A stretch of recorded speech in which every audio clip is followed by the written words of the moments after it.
Seigneur, ta parole est grande, elle demeure à jamais. Ta parole est infaillible, rien ne peut la supprimer.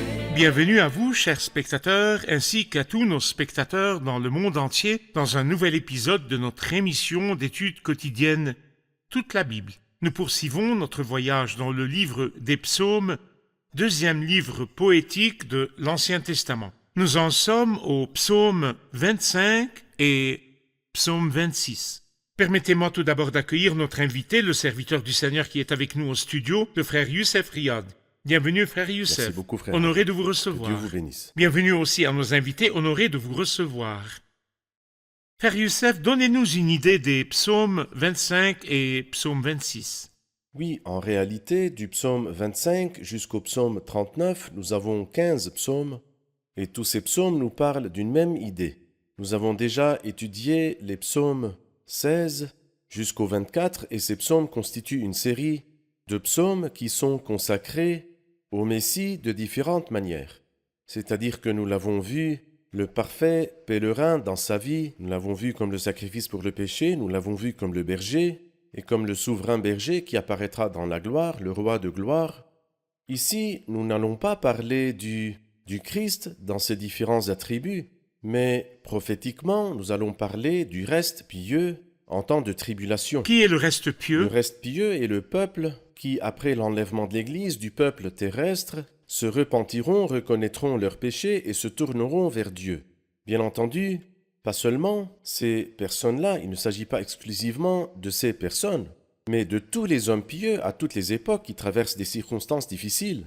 Prophétiquement, nous parlons du reste pieux, pratiquement et doctrinalement de tout le peuple de Dieu qui traverse ou qui vivent des circonstances assez difficiles. Frère Youssef, y a-t-il des idées clés selon lesquelles vous pouvez diviser le psaume 25? Eh bien, le psaume 25 est divisé en 3 parties dans notre traduction. Et je pense que la première partie, à partir du verset 4 jusqu'au verset 7, est une prière.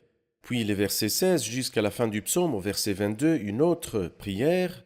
Et ensuite, au milieu, nous trouvons les attributs de Dieu et les dons de Dieu et ses bénédictions pour son peuple. Nous avons donc 2 prières et entre elles, les attributs de Dieu. Oui. Je vais lire quelques versets puis revenir vers vous avec une question. Le 25e psaume de David.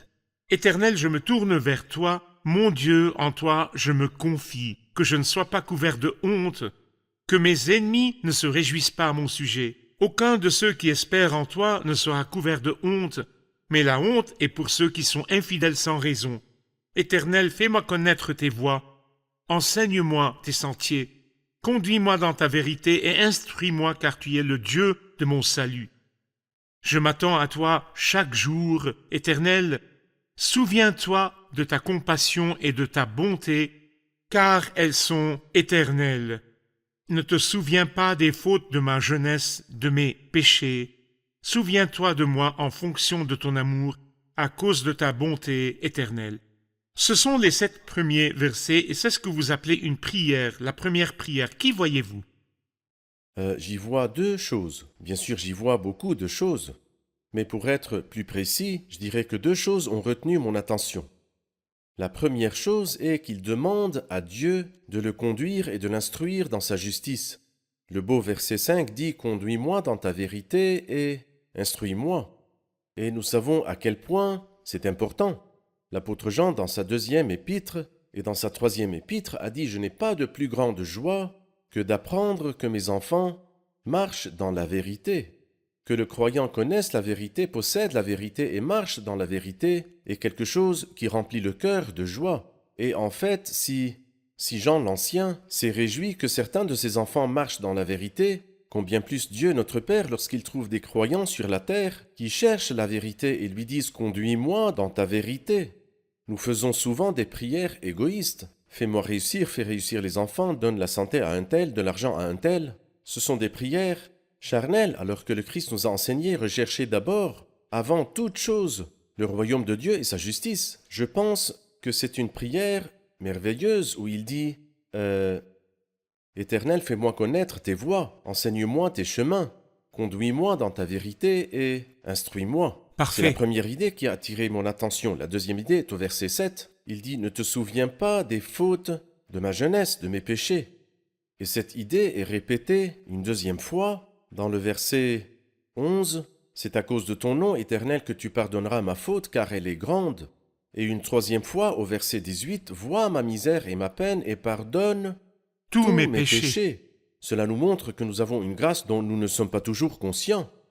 À la lumière de l'Ancien Testament, David n'avait pas, La pourtant certitude. homme pieux de Dieu, n'avait pas la certitude d'être pardonné. Mais nous-mêmes, dans le Nouveau Testament, nous ne disons pas à Dieu « Pardonne-moi mes péchés ». Mais avec l'apôtre Jean, dans sa première épître, nous disons « Je vous écris, petits enfants, parce que vos péchés vous sont pardonnés À cause de mon nom. » Et alors donc nous jouissons de cette bénédiction et nous avons la promesse, comme dans Hébreux 8, « Et je ne me souviendrai plus de leurs péchés, ni de leurs fautes. » Parfait. Nous allons faire une pause puis prendre une question du public. Chers spectateurs, je vous retrouve après la pause. Ne quittez pas. Dieu nous montre le bon chemin et nous enseigne ses sentiers. Quelqu'un a dit « Les hommes sont quatre. Un homme qui sait et sait qu'il sait. Celui-ci est un maître, suivez-le. Un homme qui sait et ne sait pas qu'il sait. Celui-ci est endormi, réveillez-le. Un homme qui ne sait pas et sait qu'il ne sait pas. Celui-ci est simple, enseignez-le. Et un homme qui ne sait pas et ne sait pas qu'il ne sait pas. Celui-ci, laissez-le et abandonnez-le. Quel genre d'homme êtes-vous ? Pourquoi ne dites-vous pas au Seigneur avec David « Conduis-moi dans ta vérité et instruis-moi, car tu es le Dieu de mon salut. Je m'attends à toi chaque jour. »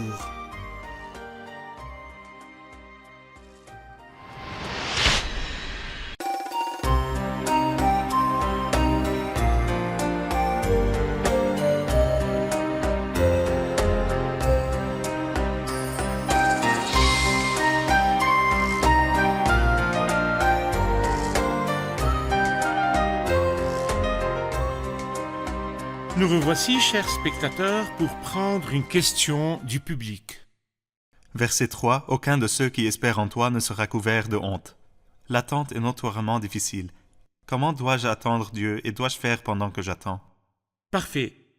Frère Youssef, comment apprendre à attendre Dieu? En effet, je suis d'accord avec le frère Atif que l'attente est difficile. On dit qu'il était facile pour Joseph de servir Dieu en prison et dans la maison de Potiphar. Mais par contre, il lui était très difficile d'attendre Dieu et d'attendre son heure. Et je crois que Dieu permet que nous traversions des circonstances difficiles pour nous apprendre à l'attendre. Attendre Dieu si la foi est vivante et efficace. Donc, nous pouvons dire « Aucun de ceux qui espèrent en toi ne sera couvert de honte ». Et en effet, tous ceux qui ont attendu Dieu, il est vrai que c'est dur, mais à la fin, tout au long de l'attente, ils ont renouvelé leur force, et à la fin, leur visage n'a pas rougi de honte. Parfait. Le thème de l'attente se poursuit au verset 5. « Je m'attends à toi chaque jour ». L'histoire de l'attente quotidienne signifie-t-elle s'asseoir et attendre que Dieu nous parle, ou quoi exactement? Spurgeon a une belle expression, il dit « Tenez-vous à la porte de Dieu en frappant, et attendez à sa fenêtre. Attendez pour recevoir une réponse, c'est-à-dire attendez à chaque instant que Dieu vous réponde. Mais Dieu a une heure, et jusqu'à ce que cette heure arrive, dans le langage d'Habacuc, si elle tarde, attends-la, car elle s'accomplira certainement, et en effet c'est quelque chose dont je suis d'accord que c'est difficile. Cependant c'est inévitable, la vie de foi l'exige, j'avais mis mon espérance en l'Éternel, et il s'est penché vers moi, et il a écouté mes cris. Le public a une autre question, écoutons-la. Au verset 14, il est dit « L'Éternel confie ses secrets à ceux qui le craignent ». Quel est le sens de ce verset? Que signifie l'Éternel confie ses secrets à ceux qui le craignent, qui est l'un des attributs de Dieu dans cette deuxième partie? En fait, cela me rappelle deux géants dans la Bible. L'un d'eux est dans l'Ancien Testament et l'autre dans le Nouveau Testament, à qui Dieu a révélé ses secrets. Celui de l'Ancien Testament est Daniel. C'est vrai. Dieu a montré à Daniel sa pensée. Il lui a montré l'histoire du monde jusqu'à la fin des temps. Bien sûr, c'est quelque chose de très grand, que Nebuchadnezzar ait fait un rêve et qu'il refuse de raconter le rêve et que Dieu donne à Daniel la connaissance du rêve et de son interprétation, et il s'avère que l'interprétation du rêve parle de la période du commencement de Nebuchadnezzar jusqu'à la fin des temps. Daniel est en fait une grande et merveilleuse figure de l'Ancien Testament, mais aussi Jean, le bien-aimé, sur l'île de Patmos. Le Seigneur lui est apparu et lui a donné toute l'histoire du christianisme, et puis après l'enlèvement, la période de la grande tribulation, puis les nouveaux cieux, puis la nouvelle terre. Ces hommes-là, justement parce qu'ils craignaient Dieu, Dieu leur a confié des secrets. Et moi je crois que nous ne pouvons pas avoir la taille ou bien la stature de Daniel ou bien de Jean, mais selon notre capacité et notre stature, le Seigneur révèle ses pensées aux hommes pieux encore aujourd'hui. Et je pense que c'est là le secret de la superficialité de beaucoup de ceux qui portent le nom du Christ. Pour quelle raison ne comprennent-ils pas la pensée de Dieu? Parce qu'en réalité, ils n'ont pas assez de crainte de Dieu. Celui qui croit en Dieu, celui qui le craint, Dieu lui révélera le sens de sa parole, il lui révélera sa pensée sur beaucoup de choses. Sachez que c'est une promesse pour les pieux, et Dieu ne peut jamais manquer sa promesse. L'Éternel confie ses secrets à ceux qui le craignent et leur fait connaître son alliance. Et à tous ceux qui demandent comment connaître la pensée de Dieu, allez vers Dieu, approchez-vous de Dieu et ayez une relation avec Dieu. Vous reconnaîtrez sa voix lorsqu'il vous parlera. Il n'y aura pas d'angoisse, comme si c'était un mystère de connaître la volonté de Dieu. Comme si c'était difficile, ce ne l'est pas. Parfait. Frère Youssef, après la première prière et après nous avoir parlé des attributs de Dieu, il commencera à nous parler dans la division de la deuxième prière. Quel est le contenu de la deuxième prière? En fait, il traverse des circonstances difficiles. Et je pense que c'est le cas de beaucoup de croyants partout, à toutes les époques, dans tous les temps. Il dit « Les angoisses de mon cœur augmentent. Délivre-moi de ma détresse. » Quand nous sommes dans des circonstances difficiles, où irons-nous? Et où est le refuge? L'Éternel est une forteresse pour l'opprimé, une forteresse dans les moments de détresse. Ceux qui connaissent ton nom se confient en toi. Il est beau que David, dans les circonstances difficiles, est allé vers le Seigneur. Et il lui a dit « Vois combien mes ennemis sont nombreux et de quelle haine violente ils me poursuivent. Garde mon âme et sauve-moi, que je ne sois pas couvert de honte, car je cherche refuge auprès de toi. » Mais il ne s'est pas contenté de demander seulement pour lui-même, il a demandé pour le bien de toute la nation. Il a dit « Ô Dieu, délivre Israël de toutes ses détresses. » Comme nous l'avons dit dans l'introduction, il s'agit en fait du reste pieux dans les temps de tribulation, dans la grande tribulation. Parfait. La vérité sera également révélée au reste lors de la grande tribulation. Il dit ici, conduis-moi dans ta vérité. La vérité leur sera révélée et ils découvriront le Christ sauveur, qu'il soit venu dans le passé et qu'il les ait sauvés sur la croix, ou qu'il ait fait le salut sur la croix, ou qu'il viendra les sauver de la grande tribulation. Et la vérité avait un rôle à jouer dans tout cela. Frère Youssef, nous arrivons maintenant au psaume 26. Donnez-nous une idée du contenu du psaume 26. Eh bien, je vois que nous pouvons donner au psaume 26 le titre de la sainteté sous deux aspects. L'aspect de la séparation d'avec le mal et la séparation d'avec les méchants aussi. Et je pourrais aussi diviser le psaume en trois parties comme le psaume précédent. Je dirais qu'à partir du verset 1 jusqu'à 5, la détestation du mal, et les versets 6 et 7, l'amour de Dieu, et les versets 9 jusqu'à 12, c'est l'amour du peuple de Dieu. Trois parties. Trois parties comme le psaume précédent. La détestation du mal, l'amour de Dieu et l'amour du peuple de Dieu. Tout à fait. Je vais lire quelques versets et revenir vers vous avec une question. Rends-moi justice, Éternel, car je marche dans l'intégrité. Je me confie en l'Éternel. Je ne faiblis pas. Examine-moi, Éternel, mets-moi à l'épreuve. Purifie au creuset mes reins et mon cœur, car ta grâce est devant mes yeux et je marche dans ta vérité. Je ne m'assieds pas avec les hommes faux, je ne vais pas avec les hypocrites. Je déteste l'assemblée de ceux qui font le mal, je ne m'assieds pas avec les méchants. Je lave mes mains dans l'innocence et je fais le tour de ton autel, Éternel, pour exprimer ma reconnaissance et raconter toutes tes merveilles. Éternel, j'aime la maison où tu résides, le lieu où ta gloire habite. Vous avez dit que les premiers versets parlent de la détestation du mal. Détestation du mal. À quoi ressemble la détestation du mal dans cette partie? Eh bien, vous remarquez que dans le psaume précédent, il a confessé son péché, supplié Dieu et demandé pardon à 3 reprises, comme nous l'avons vu, au verset 7 et puis le verset 11, et enfin au verset 18. Mais dans ce psaume-là, nous trouvons un homme avec une bonne conscience. Rends-moi, Éternel, car je marche dans l'intégrité. Je me confie en l'Éternel. Examine-moi, mets-moi à l'épreuve, purifie au creuset mes reins et mon cœur, car ta grâce est devant mes yeux. Et ensuite il dit, et je marche dans ta vérité. Je ne m'assieds pas avec les hommes faux, et je ne vais pas avec les hypocrites. Et ce n'est pas tout, je déteste l'assemblée de ceux qui font le mal. C'est-à-dire que non seulement je déteste le mal, mais aussi l'assemblée des méchants. Moi, je la déteste, et je ne m'assieds pas avec eux. Nous trouvons ici quelqu'un qui rejette le péché et qui marche avec un cœur intègre. Et en conséquence, il a la conscience de demander à Dieu de l'honorer et le bénir. Dans le psaume précédent, il priait « Conduis-moi dans ta vérité ». Ici, il dit « Je marche dans ta vérité ». Y a-t-il un lien entre les deux? Eh bien, il est bon pour une personne d'être formée. Et quand il a demandé à Dieu cette formation, aujourd'hui nous en voyons les fruits.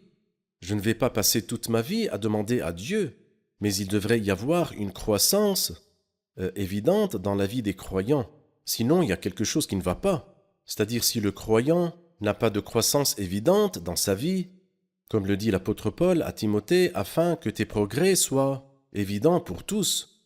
Ici, il est clair que David, dans le psaume 25, demande quelque chose, et ici, il dit « Cela s'est accompli dans ma vie, parce que je marche dans ta vérité. » Parfait.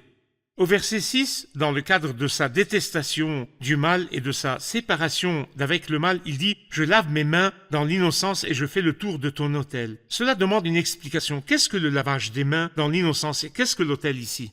Eh bien, cette image est tirée de l'Ancien Testament. Je ne pense pas que les Juifs aient de la confusion, mais peut-être que nous, parce que nous ne vivons pas vraiment dans l'atmosphère de la loi, l'atmosphère du temple et des sacrifices, et de l'attente de la rencontre, il nous est peut-être difficile de comprendre, mais c'est facile. Il y avait avant l'autel, c'est-à-dire dès l'entrée, il y avait un autel en bronze, et juste après l'autel en bronze, nous trouvons une cuve à bronze. Cette cuve que les prêtres utilisaient pour se laver les mains et se laver les pieds avant d'entrer dans le lieu saint pour offrir des sacrifices. Ici, c'est comme s'il appliquait cela au sens littéral.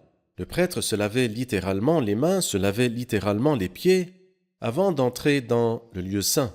Mais moi, je ne me lave pas les mains dans l'eau, mais je lave mes mains dans l'innocence. Et ici, comme je l'ai dit dans le titre, la sainteté sous deux aspects. La sainteté est que je déteste l'assemblée de ceux qui font le mal et que je ne m'assieds pas avec eux. Mais il est possible que je ne m'assoie pas vraiment avec les méchants, mais qu'en même temps mon esprit, mon cœur et ma conscience soient pleins de méchanceté. Alors donc je lave mes mains dans l'innocence et je fais le tour de ton autel éternel. Et d'ailleurs, nous savons qu'il y avait deux autels dans l'attente de la rencontre. L'autel en bronze où l'on offrait les sacrifices. Il se trouvait dans le parvis extérieur. Et l'autel des parfums qui se trouvait à l'intérieur du lieu saint. Et nous avons le droit, en tant que croyants aujourd'hui, nous avons le droit de méditer sur le Christ qui a été sacrifié pour nous, et de méditer aussi sur ses perfections, comme étant lui-même l'encens qui s'élève toujours devant Dieu. L'impureté m'empêche également de jouir du Christ. Exactement. Il est mort pour moi et aussi dans mon culte et dans ma relation avec lui. Quelqu'un a dit que l'on peut être naturaliste et impur, ou être le plus grand médecin dans le monde et être impur, mais que nous ne pouvons pas être en communion avec Dieu et le servir tant que nous avons du péché dans notre vie. Parfait. Nous allons faire une pause puis prendre une question du public. Chers spectateurs, je vous retrouve après la pause. Ne quittez pas.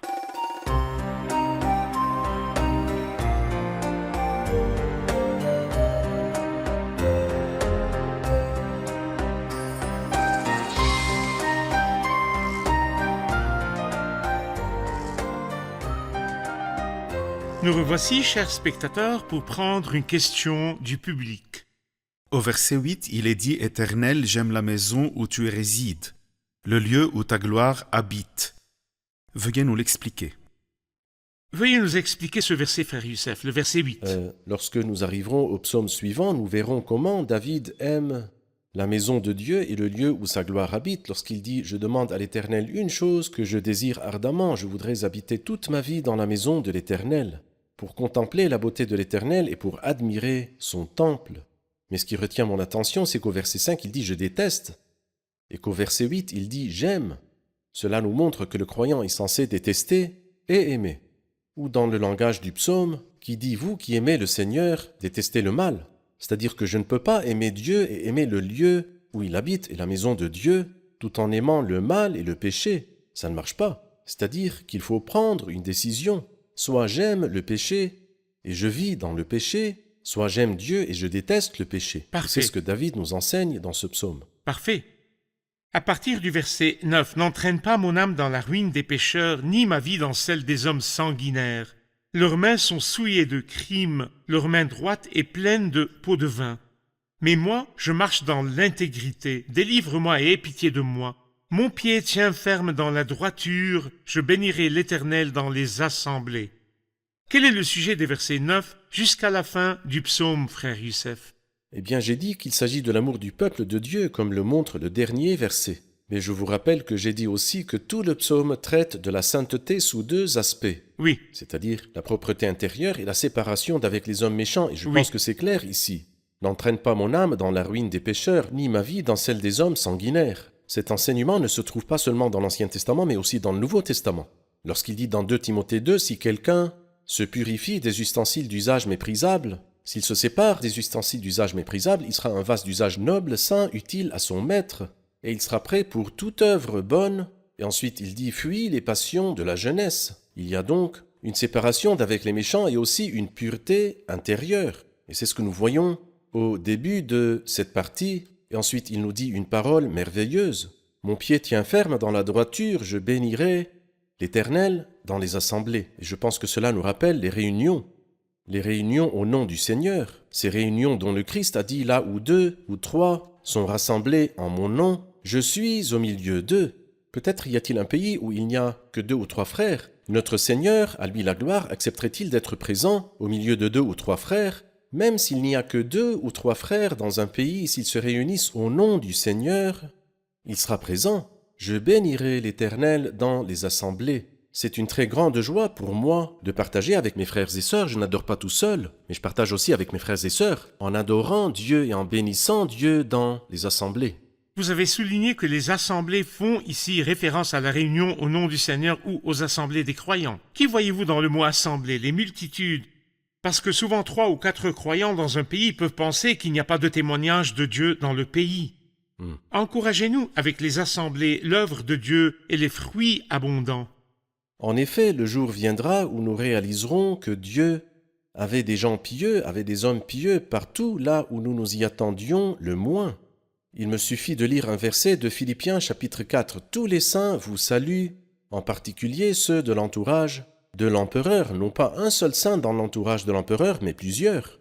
Peut-être qu'ils ont conversé ou partagé dans une pièce du palais de l'empereur, priant et adorant le Seigneur, là où l'on s'y attend le moins, dans n'importe quel pays, aussi hostile soit-il à l'Évangile et au Christ. Il y a des gens pieux qui aiment le Seigneur et se réunissent au nom du Seigneur. Et cela, je le sais personnellement, que des personnes, des frères dans de tels pays se réunissaient et adoraient le Seigneur et se réjouissaient dans le Seigneur, au point que l'une d'entre elles m'a dit que les réunions auxquelles elle assistait en Amérique ne sont absolument rien comparées au réconfort, à la joie, à la consolation qu'elle avait dans le pays duquel elle était venue. Combien elle se réjouissait en lui, une joie indescriptible et glorieuse. Le Messie a supporté sur la croix une bande de scélérats. C'est vrai, Des chiens l'environnaient. oui. Mais sa croix a suscité partout des C'est assemblées. vrai. Il a porté beaucoup de fruits. Bien sûr. À la hauteur, l'œuvre Une de la merveilleuse croix. compensation divine. Compensation. Que Dieu vous bénisse, frère Que Dieu Youssef. vous Merci bénisse. beaucoup pour votre travail acharné. Passons maintenant aux commentaires du public. Qu'avez-vous appris dans l'épisode d'aujourd'hui? Lorsque nous traversons des circonstances difficiles, vers qui nous tournons-nous? Quand je suis fatigué, vers qui d'autre que toi je vais me tourner? C'est toi qui me réconfortes. Seigneur Jésus, je m'agenouille et je te prie. J'ai aimé la prière de quelqu'un qui avait une relation avec le Seigneur.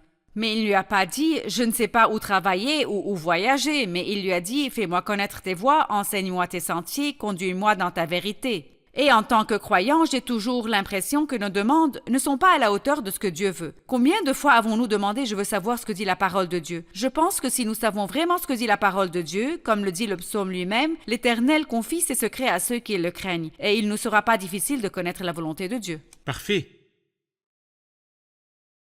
Ce qui a fait la différence pour moi, c'est que la chose qui nous permet le plus d'être en vraie communion avec Dieu, c'est la sainteté. Comme le dit l'apôtre Paul dans le Nouveau Testament, la sainteté, sans elle, personne ne verra le Seigneur. Parfait. La sainteté a deux aspects, une vie intérieure de pureté et une séparation d'avec le mal et d'avec les pécheurs. Très bien. Merci beaucoup, que Dieu vous bénisse. Merci Frère Youssef, que Dieu vous bénisse. Chers spectateurs, le psalmiste a dit « Je lave mes mains dans l'innocence et je fais le tour de ton autel éternel ». C'est comme s'il associait la sainteté à l'adoration, car une vie pure conduit à une adoration pure. Mais toute forme d'adoration qui vient de quelqu'un dont les mains ne sont pas propres, dont le cœur n'est pas pur, dont les yeux ne sont pas purs, cette adoration est souvent imparfaite. Vous dites « Je me lave avant d'adorer ». Je dis « Il n'y a qu'une seule chose qui nettoie et purifie.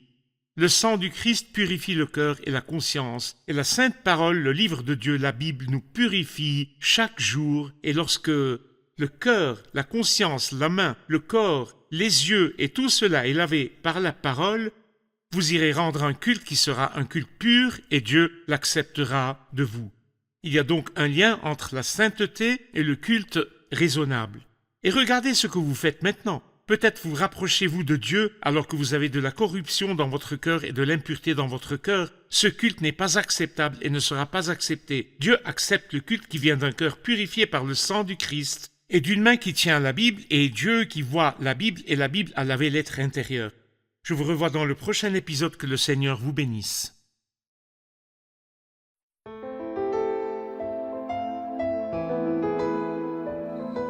Seigneur, ta parole est grande, elle demeure à jamais. Ta parole est infaillible, rien ne peut la supprimer.